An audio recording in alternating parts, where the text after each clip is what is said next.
tatlong bagay na makikita mo sa isang successful na tao. Una, nakokontrol na niya ang kanyang galit. Napaka-cool ng taong ito. Hindi basta-basta nagagalit. Hindi basta-basta nagwawala. Ina-analyze ang sitwasyon bago umaksyon.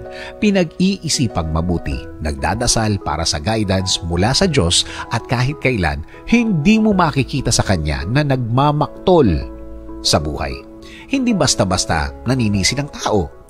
Inaalam muna niya ang kwento. Kwento ng bawat isa para makaisip ng tamang solusyon. Maingat na maingat ang taong ito dahil alam niyang nagmamatsyag ang mga tao sa paligid niya. Alam niya sa sarili niya na kailangan niyang maging good example para yun ang gawin ng mga taong pinanonood siya. Pangalawa, hindi siya basta-basta nakikinig sa mga taong tsismosa at tsismoso. Tama. Hindi lang naman mga babae ang mahilig sa chismis, kahit ang mga lalaki. Ang taong successful ay galing na sa mga ganitong stage ng buhay. Marami na siyang natutunan sa mga taong naninira ng ibang tao. Naniniwala siya na kapag di siya bumigay sa mga taong ganito, matitigil ang mga chismis na ganyan sa kanyang kinalalagyan.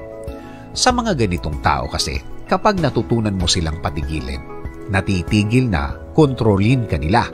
Yun naman kasi ang purpose ng chismis nila. Tinitest nila kung kaya kanilang manipulahin.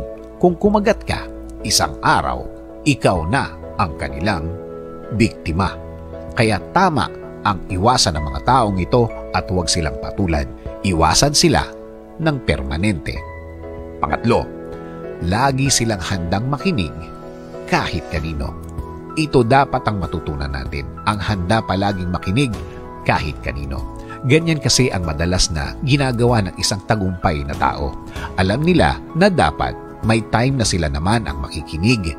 Dahil sa pakikinig ka, makakakuha ng dagdag kaalaman. Isipin mo, kapag nagsasalita ka o ikaw ang bangka ng meeting o kwentuhan, sinasabi mo lang ang alam mo. Pero kung ikaw naman ang makikinig, nadadagdagan mo ang alam mo. Malaki ang pagkakaiba, malaki ang effect kung magagawa mo. Kahit sa pakikipag-usap sa Diyos, kailangan din natin ng pakikinig. Kailangan din natin ng reply niya sa mga sinasabi natin na sana handang makinig hindi lang ang tenga natin, kundi kasama ang ating puso. Sabi nga sa Proverbs 4:23, above all else, guard your heart, for everything you do flows from it.